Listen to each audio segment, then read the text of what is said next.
Good day, and welcome to HalPrice.org.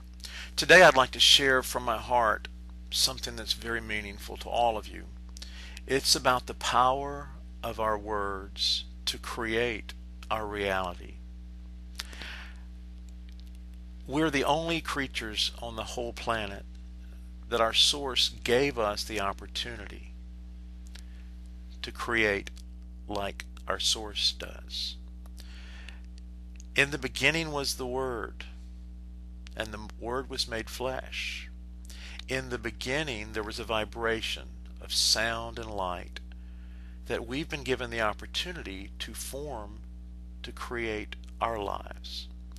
In that first moment when we are brought into the world, there's a team of people all around us, and one of them spanks us or whatever it takes to get us to take in that first deep moment of life. It's our holy breath. It's where the Holy Spirit enters our body and stays with us.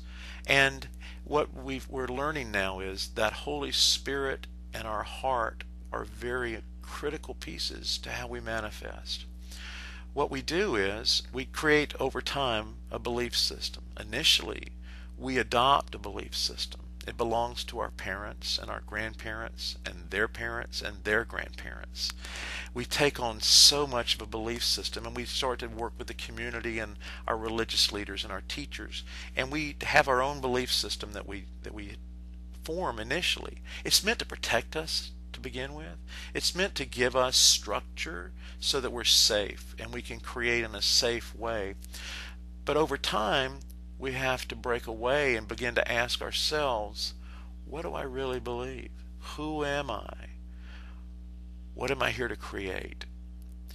And the way that we were taught is there's three secrets to that.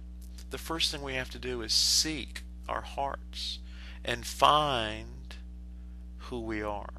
Find what our passion is. Find what we came to create. And once we find that, then nothing stops us. What we then do is we have the opportunity to create like our Creator.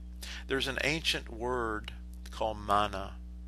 Mana comes from the indigenous people from the South Pacific.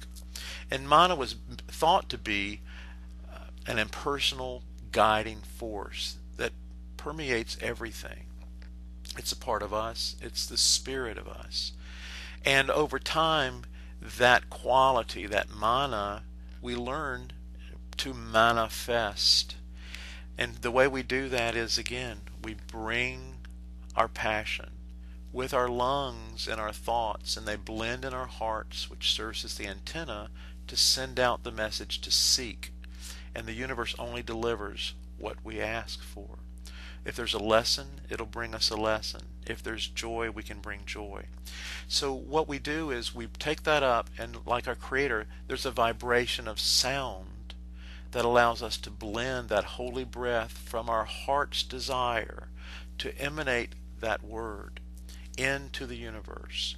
It's formed with our tongue and our lips and our mouth, and when we speak it into power, we say our words matter. They really do. They connect with the unseen world, and they come back to us, and they materialize. They matter. They become matter. So it's so critical to understand, what are you creating? So once you seek and you find yourself, and then you ask and allow it to come back to you, and it will. And then you knock, and the door's open to you. Knocking's really the last stage, because you know where you're going when you're knocking. Knocking is critical to taking you to your abundance and your joy.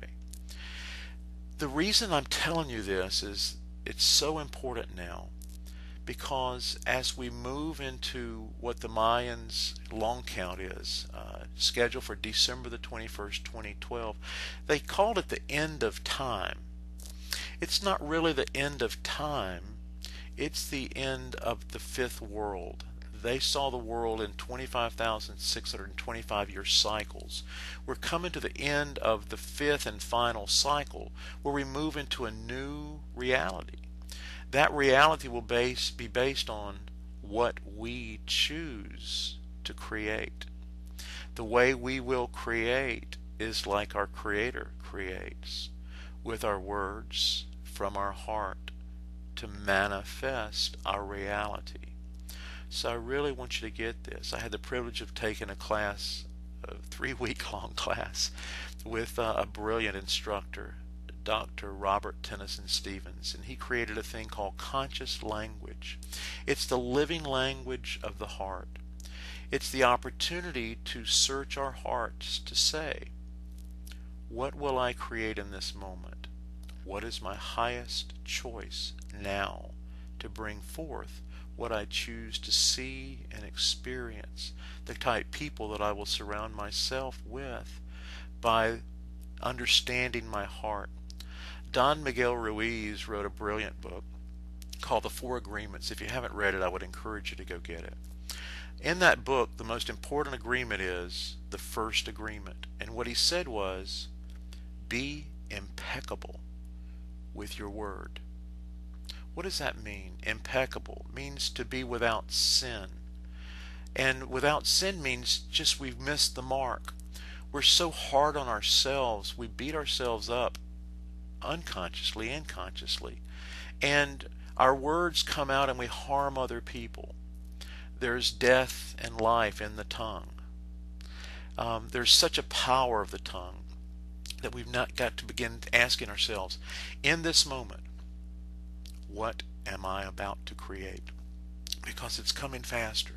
We're going to be creating much, much quicker now in the new time. So I'm preparing you for that. Okay? The steps that I'm going to ask you to start considering is get quiet. Learn your belief system. Find what limiting thoughts keep showing up in your life as a pattern. You'll find a limiting belief that becomes your thoughts and your words, because all the universe does is rallies behind your most consistent, pervasive thought. Make it great ones. Mike Dooley has a great saying that says, thoughts are things. Choose the good ones. So that's what I invite you to do. And I invite you to begin using conscious words of empowerment to manifest your life the way that you really came to live, a life of passion and joy and abundance. Those action words which speak a living language of the Holy Spirit are the words of now. And those words are, I am. When we blend the I am presence, which we are a part of, we never left the kingdom, we just forgot where we put our keys, okay? So, I am, I can, I will, I enjoy, I have, and I see. Begin using those words with conscious thought and watch what you create. You've got 2 years to practice before you begin to see things that you're not even aware of start to show up because you think them and they instantly happen. That's the time we're living in now. I invite you to create a new world for yourself. It starts in your heart and it moves through your mouth. Bless you all and have a wonderful, powerful day that you create.